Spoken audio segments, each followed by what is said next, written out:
Bonjour tout le monde, mon nom c'est Vanessa, je suis travailleuse sociale et au moment de l'étude, j'étais à la maîtrise en éthique clinique. Je vais vous présenter ça en anglais aujourd'hui, là, mais vous pouvez me poser vos questions en français à la fin, il n'y a pas de problème. Um, bon, so I'm here to present preliminary results, a study our research team has conducted on advanced MAID requests for incompetent people living with neurocognitive disorders. I have no conflict of interest to declare.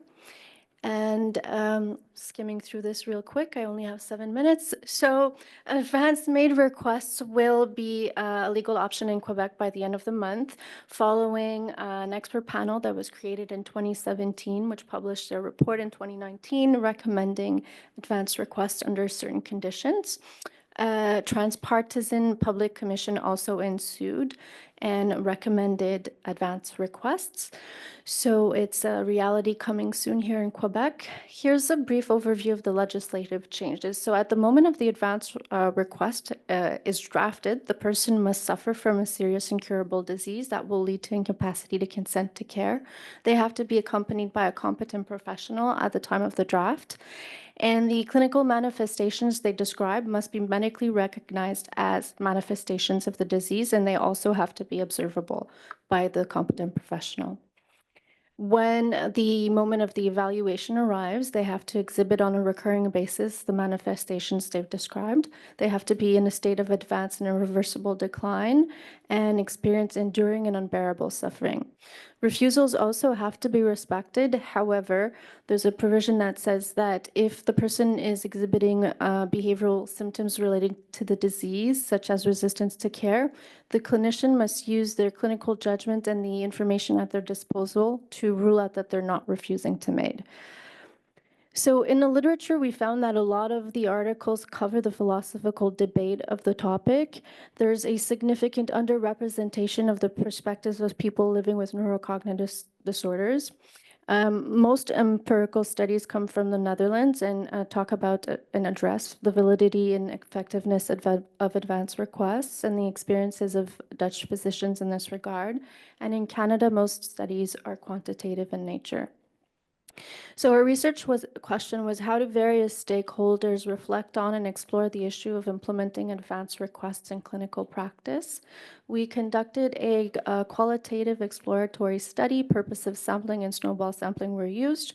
We did focus groups with healthcare professionals, caregivers, ethicists, and we opted for semi-structured interviews for people living with neurocognitive disorders, and data is analyzed using thematic analysis. So in total, we had 10 healthcare professionals, 6 ethicists, 10 caregivers, and 5 people living with neurocognitive disorders. So advanced consent, evaluation of suffering, resistance, and refusals were 3 themes that were common to all groups. When talking about advanced consent, healthcare professionals and ethicists brought up similar topics. All ethicists believe that the draft should be made after a diagnosis is given, whereas healthcare professionals were more divided, and they cited concerns regarding barriers and obstacles to obtaining a diagnosis in a timely fashion. They both talked about a concept that you all know, la démence heureuse, which translates into happy dementia. And essentially, this is a concept that we find in the philosophical debate that it's the tension between the then self and the new self. And some writers argue that the new self could develop new interests, new pleasures, and should therefore be protected from their previous wishes. So all that to say that these two groups thought it was very important that we talk about this possibility with the patient at the time of the request.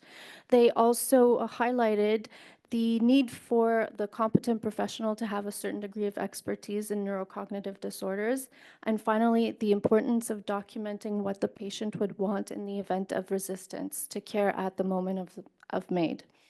Caregivers were divided regarding the timing of the draft.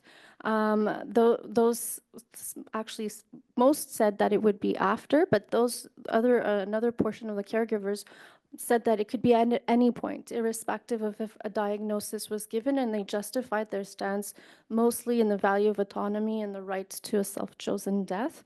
They also thought that it was important to address the possibility of happy dementia. And interestingly, people with neurocognitive disorders all said that they should draft it after the diagnosis was given because it gives them time to experience the disease and identify their limits. And they also voiced a desire to have some form of support throughout the drafting process. So in terms of evaluation of suffering, healthcare professionals, caregivers, and ethicists all voiced out concerns regarding the process of evaluating an incompetent person's suffering. So for them, this was le nerf du débat and the biggest ethical challenge, especially in the context of a happy dementia. All ethicists took the stance that MAID should not be given in a situation of happy dementia, and that should only be given if observable and refractory symptoms are present. The same could almost be said for the healthcare professionals, because there were 2 physicians in the group that expressed that they would be comfortable proceeding in that situation. Finally, people with neurocognitive disorders, all of them except one stated that they would want their advance request to be honored in the event of a happy dementia. So in terms of refusals and resistance, healthcare professionals, ethicists, and caregivers all expressed a sense of unease with respect to the idea of a potential resistance at the moment of the care, and maintain this stance even if we talked about preventative sedation.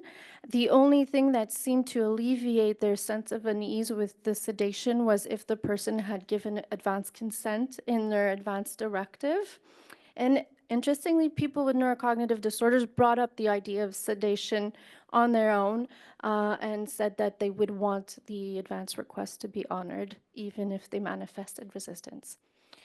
So reasons for drafting an advance request is a theme that was only applicable to people with neurocognitive disorders. And the first 3 reasons there are not new to us because they're already sources of common sources of suffering in people who receive MAID by now. But loss of identity was a new theme that emerged. So I already mentioned that loss of identity was given as a justification by most people, all except one, people with neurocognitive disorders, to want to receive MAID in the event of a happy dementia.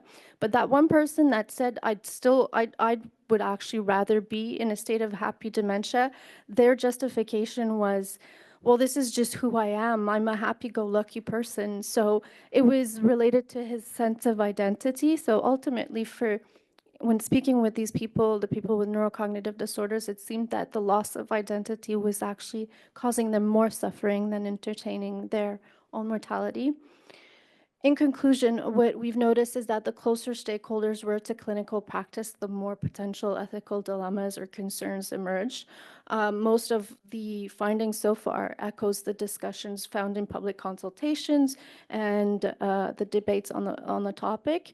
There's a consensus regarding the need for support and expertise throughout the drafting process and the importance of documenting wishes in terms of resistance.